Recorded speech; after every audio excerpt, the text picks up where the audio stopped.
السلام علیکم پیارے دوستو، میرے چینل کو سبسکرائب کریں تاکہ ہر نئے آنے والی ویڈیو آپ تک بآسانی پہنچ سکے۔ نبی کریم صلی اللہ علیہ وآلہ وسلم نے فرمایا، جو شخص جمعہ کے دن غسل کرے اور خوب اچھی طرح سے پاکی حاصل کرے اور تیل استعمال کرے یا گھر میں جو خوشبو میسر ہو استعمال کرے، پھر نماز جمعہ کے لیے نکلے اور مسجد میں پہنچ کر دو آدمیوں کے درمیان نہ گھسے، پھر جتنی ہو سکے نفل نماز پڑھے اور جب امام خطبہ شروع کرے تو خاموش سنتا رہے، تو اس جمعہ سے لے کر دوسرے جمعہ تک سارے گناہ معاف کر دیے جاتے ہیں۔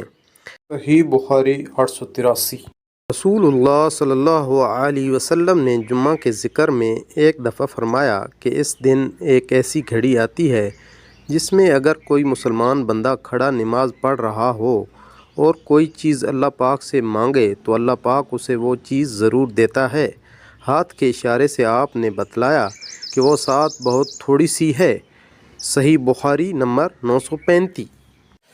نبی کریم صلی اللہ علیہ وسلم نے فرمایا کہ جب جمعہ کا دن آتا ہے تو فرشتے جامع مسجد کے دروازے پر آنے والوں کے نام لکھتے ہیں۔ سب سے پہلے آنے والا اونٹ کی قربانی دینے والے کی طرح لکھا جاتا ہے، اس کے بعد آنے والا گائے کی قربانی دینے والے کی طرح، پھر مینڈے کی قربانی کا ثواب رہتا ہے، اس کے بعد مرغی کا، اس کے بعد انڈے کا۔ لیکن جب امام خطبہ دینے کے لیے باہر آ جاتا ہے تو یہ فرشتے اپنے دفاتر بند کر دیتے ہیں اور خطبہ سننے میں مشغول ہو جاتے ہیں۔ صحیح بخاری 929۔